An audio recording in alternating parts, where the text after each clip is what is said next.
Let's take a look at the process of designing custom redstone.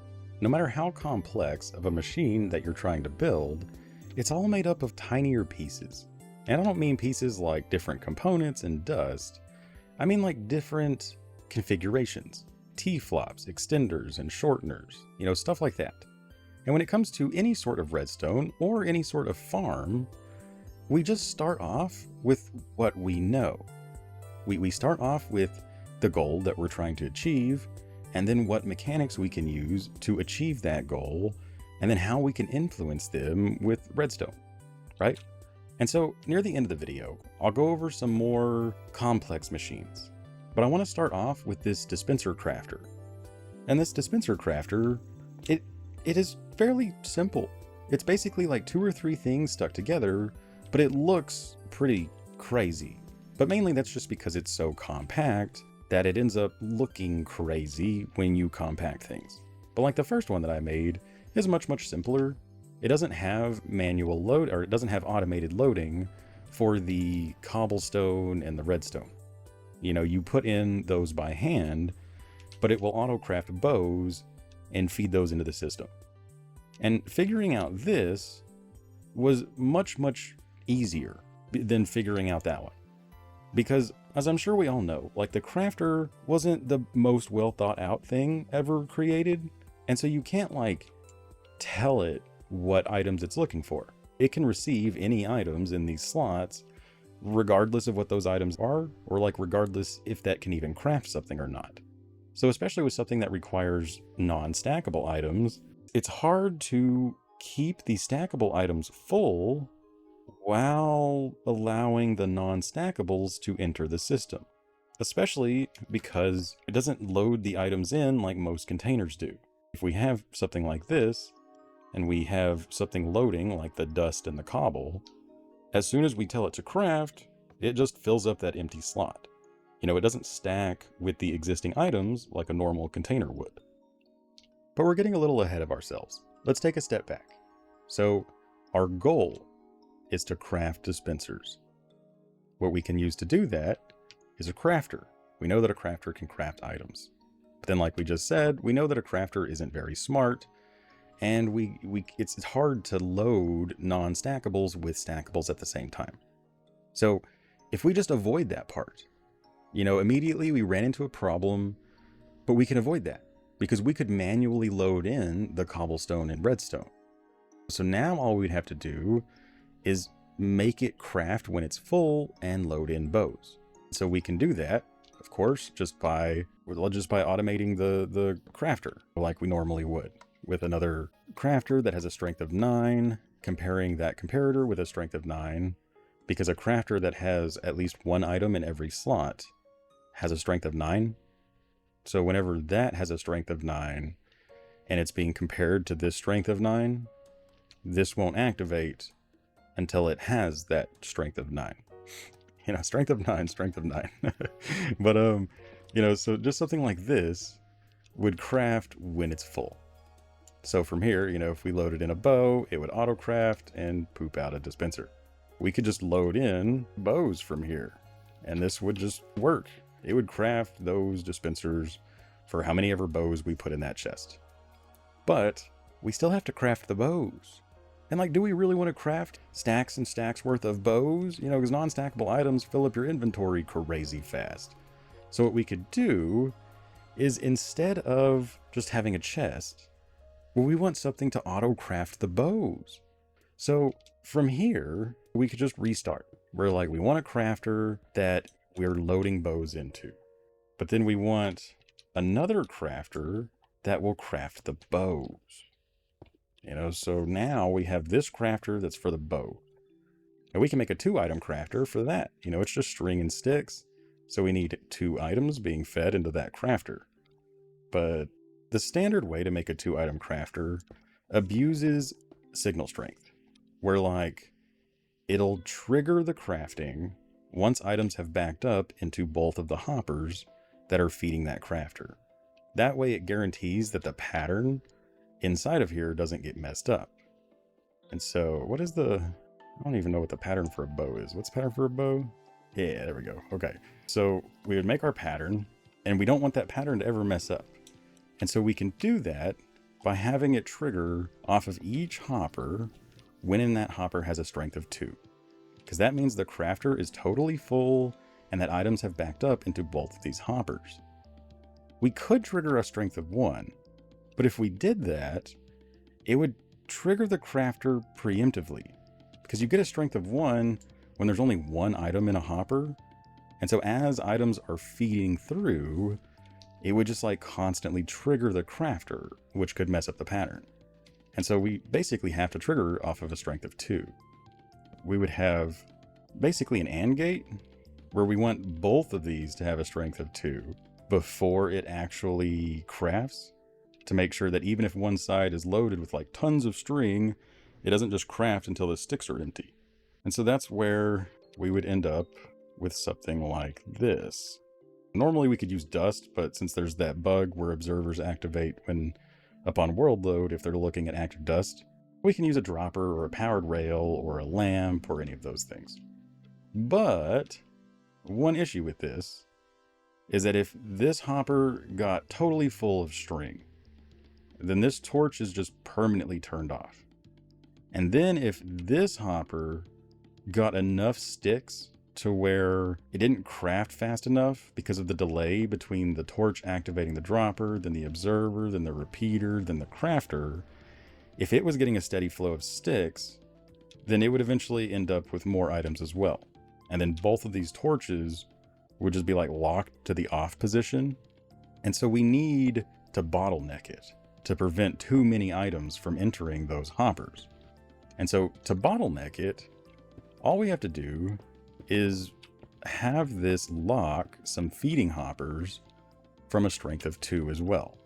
So that comparator is powering that at a strength of 1, and then these two at a strength of 2.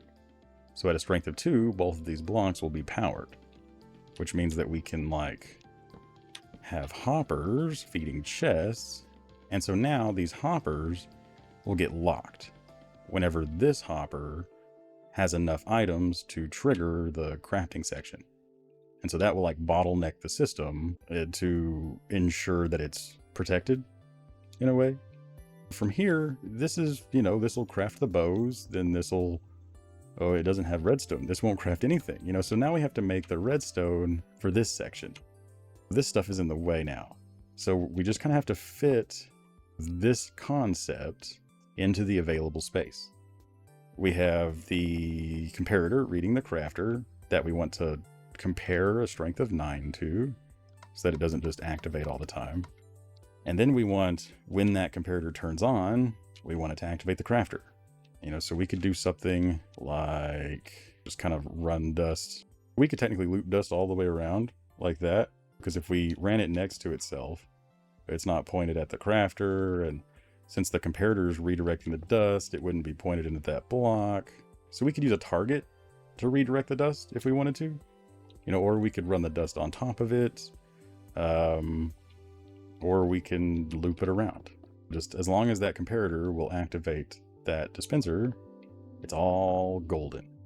That's it. This would now craft dispensers, except that we would have to load in the cobblestone and the redstone by hand. We would have to put these in, make the pattern for a dropper, and then if we put in enough sticks and string... Anywho, okay, so there we go. Now it's crafting bows, and then it's crafting the dispensers.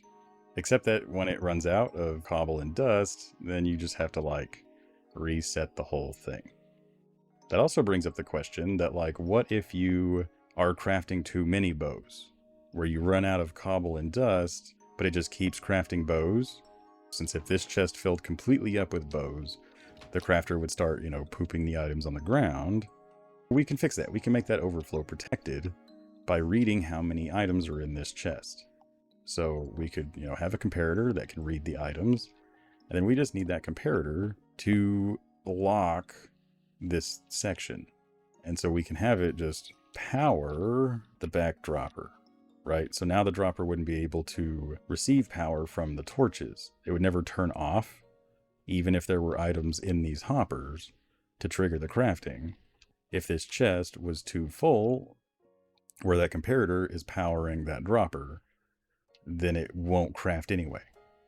And then we can, change how full that chest needs to be by just like comparing the strength. So that now if this chest has enough bows in it, once it reaches a strength of 9, then it activates this dropper. And now that dropper can't be activated. Even if these torches turn off because items enter the system, it's still being powered by that until you start the crafting sequence, and then there won't be any items in there and it'll activate because that dropper lost power. It'd be the same thing as if both of these torches turned off when it had enough items. And so that's the basic problem solving idea for this specific thing. But now, what if we want to go back to that original problem where we want to load in dust and cobble? My original idea for that was like, let's say we have our two, or here, we'll just start again. So we have the crafter and we want it to load dust and cobble. But then as it gets bows, we want it to not load dust and cobble during that time. So like my first idea was just to have the standard kind of crafty thingy like this to where it only crafts when it's full. But then I was thinking that like this triggering the craft also locks these hoppers kind of thing, so that like when it crafts, these hoppers lock, so it can't feed any more cobble or dust in there, giving the bow enough time to like fill in the system. But like we'd probably need to extend this. So then I was going to make this extender somewhere, like something like this, to add an extender to the whole thing, so that like now when it crafts, it's extended, which locks these long enough to allow bows in. And so it would end up being like this. If we have, well, I guess we need a ton of cobble and dust. Here, we'll just do it with dust. That's fine. Dust, and then like tons of dust ready to go. So like as soon as a bow entered this system, it would, let's turn it off. Okay, so now there's, it's ready to go. So this comparator will turn on, which will craft a thing. And now there's another bow in there. And so it worked. It didn't load in the dust because it locked that hopper. But the problem with this, as I'm sure you might see, is that this comparator never turns back on because we're extending it long enough. And then now it has a full set of items in the crafter. So it's powering that comparator. So what we'd actually need to do is have a shortener before the triggering part, right? So this was my original idea, is where we then have a shortener, something like this, shortener, that would then lock all of this stuff, but add at a extended time. So shortener into an extender kind of thing, except that, it wouldn't solve the issue of the first comparator not locking. So we could still have like a clock here, like a slow clock maybe kind of thing, to then, and then into a shortener, into an extender. This works until it runs out of bows. But if it still has bows in there, it locks it long enough for it to craft and then load a bow, since this hopper isn't locked. And so this was my original idea, basically, where it was just kind of finicky and kind of overly complex. But it accomplished the goals that we were trying to accomplish. Those goals being, we need to craft the dispenser, and at the same time, we need to lock the cobble and the dust from entering the system. Then we also need it to continue to craft even when it's full. So after the pause, it still needs to ping. And this might, this is just kind of the process that you go through when you're designing things. Like I ended up with this, right? And so what I did instead was have the feeding hoppers and the crafter be default to locked rather than this nonsense. So it's like we found a solution, we know it's possible, but we don't like it. We don't like where it's coming from. We don't like where it's going, you know? So instead, we think of a different way. It's like we have a crafter and we're just going to default these things to locked.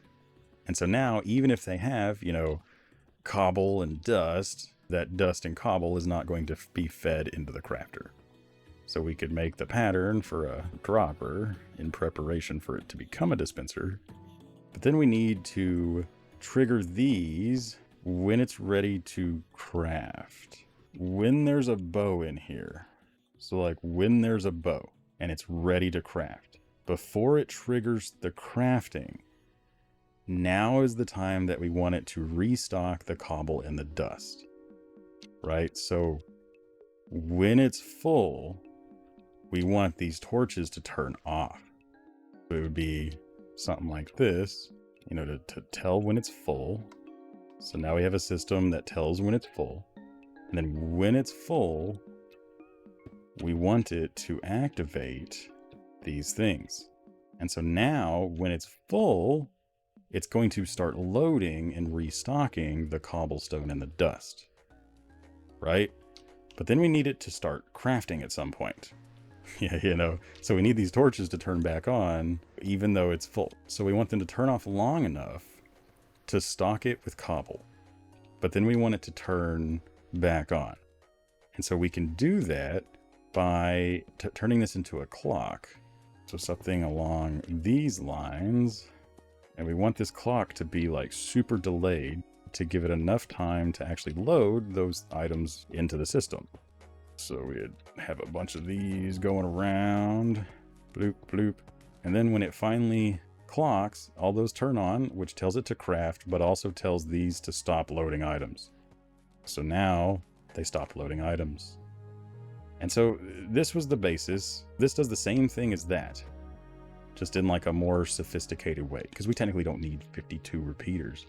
We just need enough repeaters for a hopper to push 7 items. We want to make sure that it stays stocked on cobblestone. And so that's where there's like different ways to obtain the same result. But then the next limiting factor is like size and compactness. Because if we go to stick the 2-item crafter on top of this, you know, some of this stuff is going to be in the way. And so then we have to kind of rearrange some stuff, make it lower, spread it out.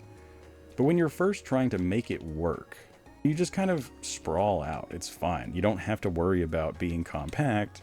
Because like, what if it doesn't work? Or what if you don't like the idea? Like if we spent, you know, tons of time making this one as compact as we possibly could, having a clock and a shortener into an extender, you know, and then we just didn't like that idea or found a problem with it, then we just wasted all this time compacting it down when we're not actually going to use it. So you just kind of like make it work.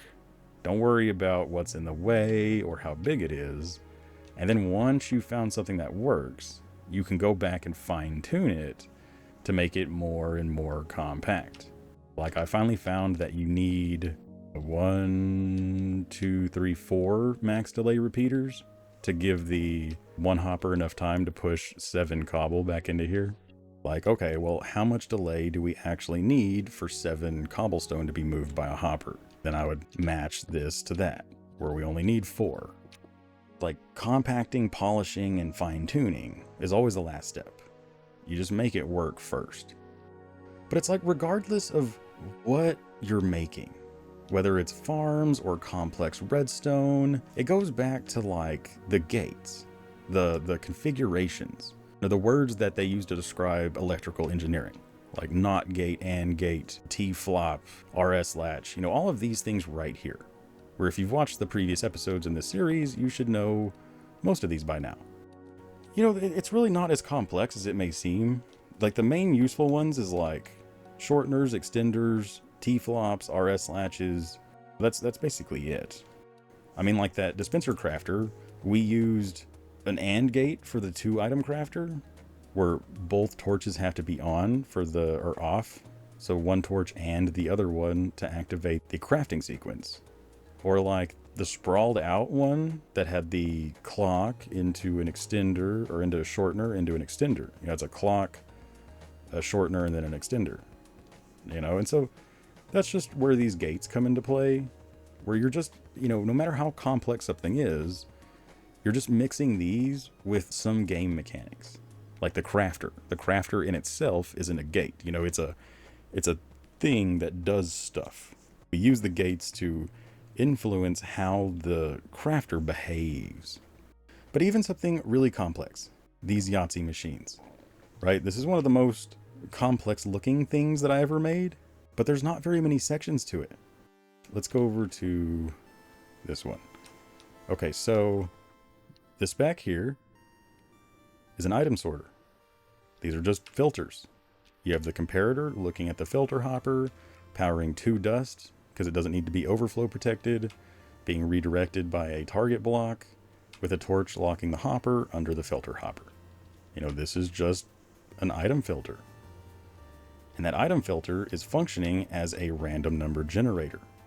We have numbers, or 6 random items in here, that a dropper drops the item randomly, or it picks an item randomly from inside of itself. So it'll pick one of those 6 items at random, load it into the cart. The cart will try to deliver it into the filter hoppers. Whichever filter hopper pulls out that item will then trigger this dust right here. And we're triggering off the torch that keeps the filter hopper locked, like the item sorter's torch, because it's the most stable. And then from there, it's going into a RS latch. So whichever filter activates from the random number generator activates the RS latch.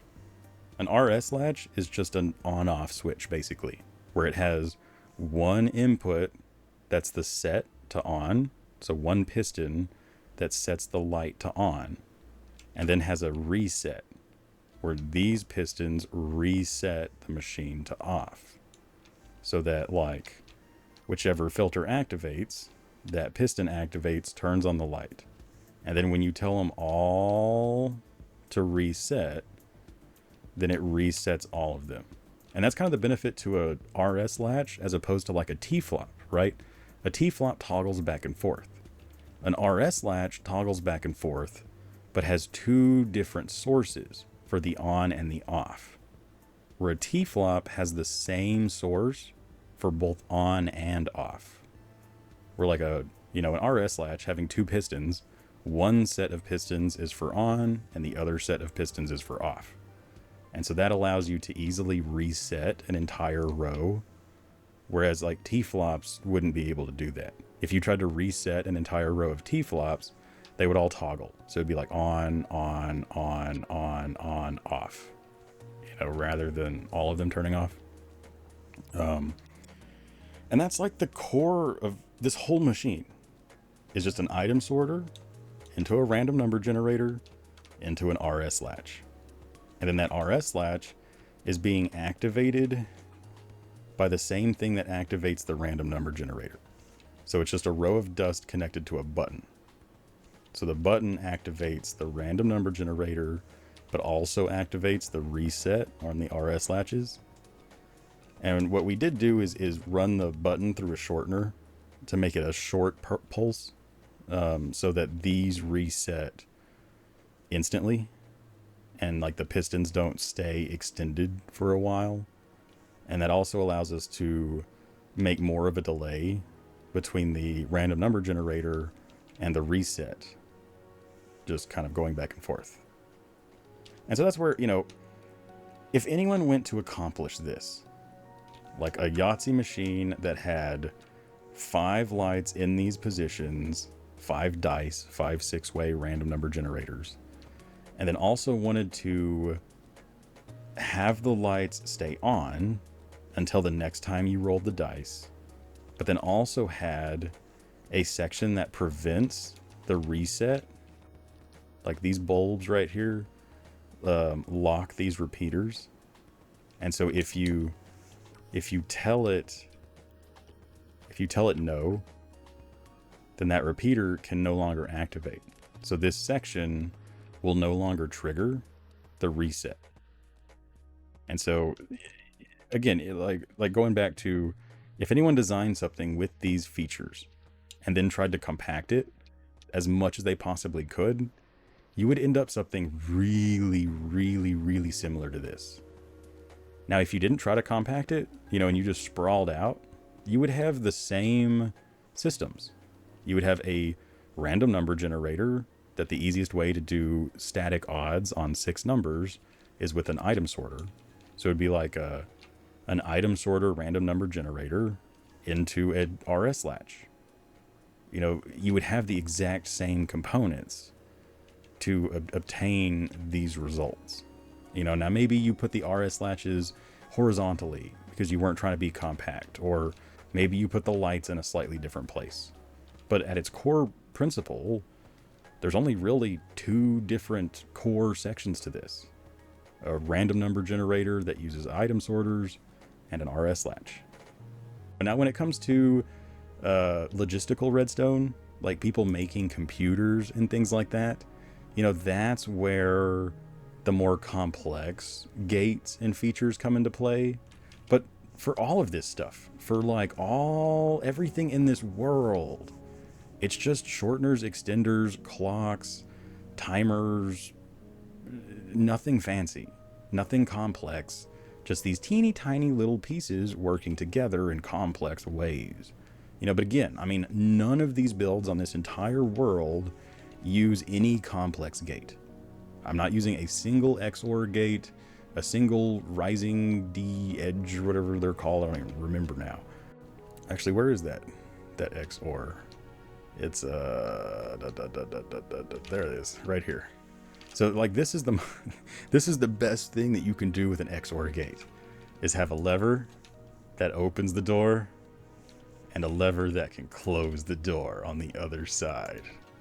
That's how you can like make a lever on both sides of an iron door that will be able to toggle that door. So that's like the best thing about an XOR gate. And even an XOR gate isn't that complex.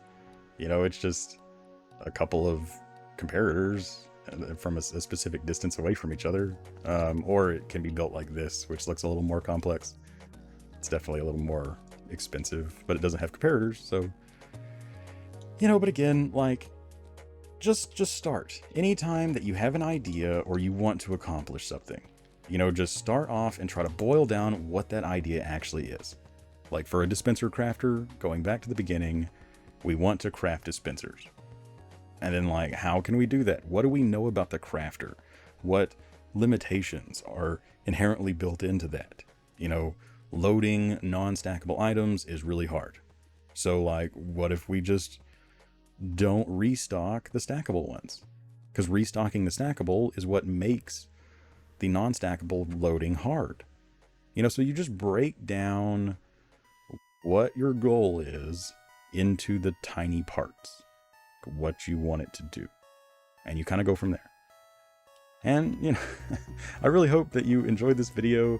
I hope it wasn't too boring or confusing. I hope that it doesn't confuse you even more about redstone. Because I promise, like, once you actually start digging into it, if you just memorize the handful of gates, like figure out a way to build a shortener, an extender, an RS latch, a T-flop, a timer, you'll be good to go. Like after that, it's just kind of changing the way that you think about the goal that you have on hand. You're not trying to make a complex machine. You're just trying to make a crafter load non-stackable items. Or you're trying to make a crafter not load stackable ones. That's it. But anyway, that's all we got for this episode. I really hope you enjoyed it. If you did, don't forget to like, favorite, share, and subscribe. Always remember that you are totally awesome. But above all, don't forget to have fun. Bye-bye.